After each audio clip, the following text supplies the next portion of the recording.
Jumpa lagi dengan saya, Anna Handrini Dewi, dari bagian Biomedika Kedokteran Gigi. Pada pertemuan kali ini, saya akan menerangkan tentang kuliah muskuloskeletal leher dan kepala dalam satu kali tatap muka. Kuliah berupa video pembelajaran yang dapat dilihat pada laman Elok dan terbagi atas 3 video. Materi yang diberikan mencakup otot-otot di bagian kepala dan leher yang terbagi atas otot-otot penutup kepala, otot ekspresi wajah, otot mastikasi, serta otot-otot leher. Baiklah, kita mulai pada bagian 1, yaitu tentang otot-otot penutup kepala. Sebagai dokter, kita perlu mengetahui anatomi dari otot-otot leher dan kepala. Kepentingan klinisnya, apabila kita dapat mempelajari hal tersebut, maka kita akan tahu lokasi serta gerakan otot leher dan kepala yang mungkin diperlukan dalam pemeriksaan pada pasien. Kita juga dapat mengetahui letak beberapa struktur seperti tulang, arteri, vena, nervus, nodus limfatikus yang berhubungan dengan otot sebagai landmark. Kemudian otot-otot leher kepala ini juga sering terlibat dalam gangguan sendi temporomandibular joint, gangguan pengunyahan, dan juga bisa juga pada gangguan sistem saraf. Mengetahui otot leher dan kepala, maka kita dapat juga melihat perlekatannya yang dapat menjadikan pertimbangan sebagai penyebaran infeksi pada gigi. Sebelum kita melanjutkan kuliah tentang otot leher dan kepala, maka kita akan mencoba mengingatkan tentang istilah penting yang terdapat pada otot, yaitu ada 2 tempat perlekatan otot yang disebut dengan origo dan insersio. Origo ini didefinisikan sebagai akhiran otot yang terlekat pada struktur yang mempunyai gerakan lebih sedikit. Kemudian insersio adalah akhiran otot yang terlekat pada struktur yang lebih movable atau lebih banyak gerakannya. Kita tahu bahwa otot tersebut bisa bergerak apabila terjadi kontraksi sel otot yang dikontrol oleh sel saraf. Pada saat terjadi pergerakan, maka bagian insersio akan bergerak ke arah bagian origo. Kita akan menerangkan urut-urutan urut kuliah sebagai berikut, yaitu yang pertama adalah bagian penutup kepala atau biasa disingkat dengan scallop. Kemudian berikutnya adalah tentang otot kepala, otot ekspresi wajah, otot mastikasi, serta otot leher. Kita akan mempelajari yang pertama adalah lapisan penutup kepala atau lapisan kulit kepala yang biasa disingkat dengan scallop. S adalah skin, C adalah connective tissue, A-nya aponeurosis, L-nya loose areolar connective tissue, dan P yang terakhir adalah pericranium atau periosteum. Scallop ini tersusun berlapis-lapis dari luar sampai ke bagian dalam. Jadi dari skin, kemudian dense connective tissue, lapisan di bawahnya disebut epicranial aponeurosis, lapisan di bawah aponeurosis disebut loose areolar connective tissue, kemudian disusul oleh lapisan yang paling dalam adalah periosteum. Scallop adalah area yang melingkupi dahi, kemudian bagian superior kranium dan occipital sampai superior dari linea nucea superior. S yang pertama adalah skin. Di dalam skin ini kita bisa menemukan glandula sebacea, glandula sudorifera, kemudian folikel-folikel rambut, arteria, vena, serta limfe. Kemudian di lapisan di bawah dari skin adalah lapisan connective tissue. Ini berisi lapisan fibrofatty yang tebal terhubung oleh kulit. Berisi arteria, vena, nervus, dan kaya vaskularisasi. Daerah connective tissue ini apabila terjadi perlukaan maka terjadi profuse bleeding yang cukup banyak. Kemudian penanganannya harus segera ditekan di daerah tersebut.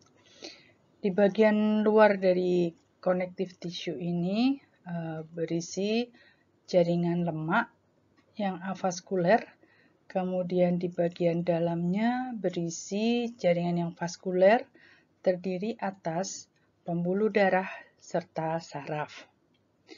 Kemudian lapisan di bawah connective tissue kita menemukan epikranial aponeurosis atau kata lainnya adalah galea aponeurotica.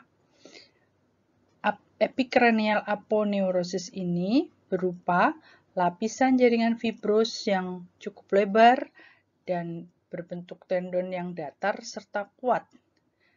Fungsinya adalah pelapis kalvaria. Insersinya pada occipitofrontalis, temporoparietalis, dan superior auricular muscle, jadi muskulus tersebut. Kemudian epikranial aponeurosis ini diinervasi oleh nervus ketujuh atau nervus facialis. Di bawah epikranial aponeurosis kita temukan jaringan lus areolar yang berupa lapisan spongi yang mempunyai space atau ruangan di mana bisa kita temukan vena emisaria. Vena ini berhubungan langsung dengan sinus venosus pada daerah dura, sehingga jika terjadi penyebaran infeksi, maka penyebaran tersebut bisa melalui vena emisaria dan meluas sampai ke sinus venosus. Area lus areolar tissue ini adalah area yang biasanya dibuka pada saat craniofacial surgery. Di situ juga terdapat kolagen dengan tipe yang 1 dan 3. Area ini cukup mobile dan dapat terisi darah serta bisa mudah terjadi infeksi di daerah tersebut. Di bawah dari lus areolar tissue, kita temukan perikranium.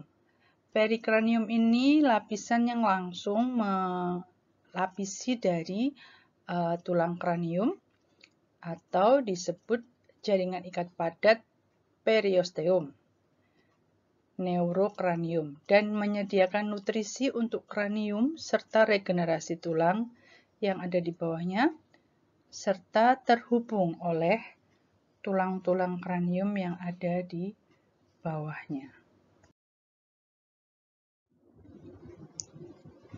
Kita lihat gambar di slide.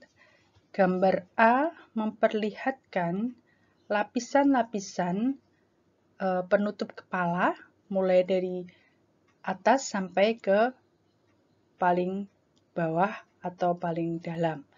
Yang pertama paling luar adalah skin, kemudian diikuti oleh jaringan ikat padat atau connective tissue. Kemudian di bawah jaringan ikat padat ini kita temukan aponeurosis yang berupa tendon datar yang luas. Kemudian di bawah aponeurosis ini terdapat jaringan ikat longgar atau loose connectivus tissue. Di bawah jaringan loose connectivus tissue ini kita temukan perikranium, di mana perikranium ini melingkupi atau melapisi secara langsung dari tulang kranium. Kemudian kita lihat di gambar yang bawah, lateral view dari tulang kranium. Ini memperlihatkan gambaran dari epicranial aponeurosis.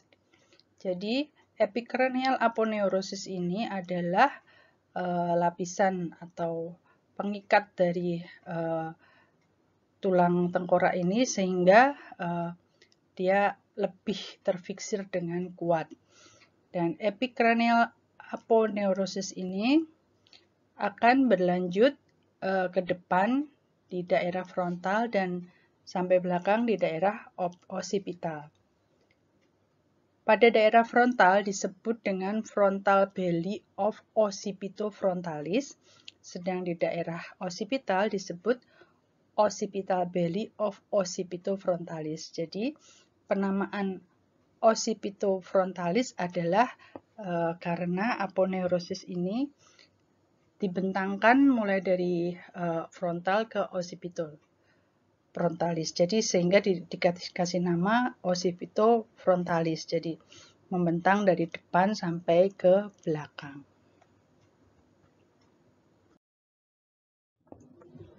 Berikut adalah diagram lapisan-lapisan dari scallop. Yang paling atas atau paling luar adalah skin.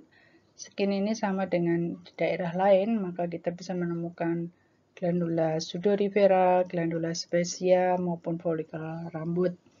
Kemudian di bagian bawahnya ini adalah lapisan connective tissue yang sangat-sangat very vascular. Jadi apabila terjadi perlukaan maka darahnya akan kelihatan banyak walaupun lukanya kecil. Kemudian aponeurosis ini terbagi atas yang sentral dan yang anterior posterior. Kemudian jaringan ikat longgar dan di bawah sendiri adalah perikranium. Perikranium ini biasa juga disebut dengan periosteum. Selanjutnya adalah otot-otot kepala. Otot-otot kepala ini disebut dengan musculi epicranius. Penyebutan musculi adalah karena jamak, jadi musculi adalah gabungan dari musculus.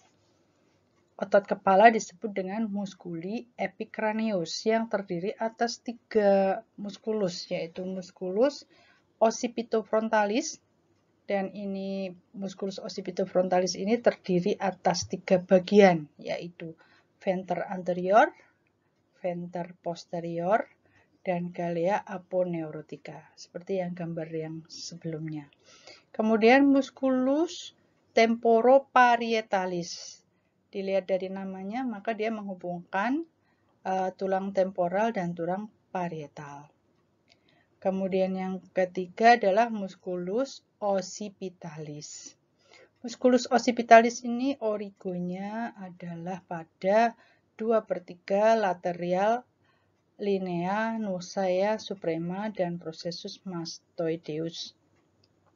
Kemudian insersionya adalah otot-otot yang berdekatan, kulit radignasi serta supersilia.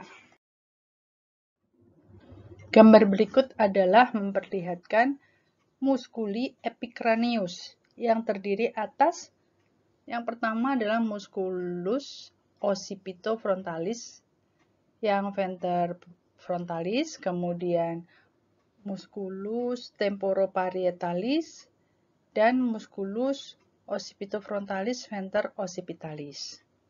Dan di bagian tengah kita bisa melihat adanya galea aponeurotica.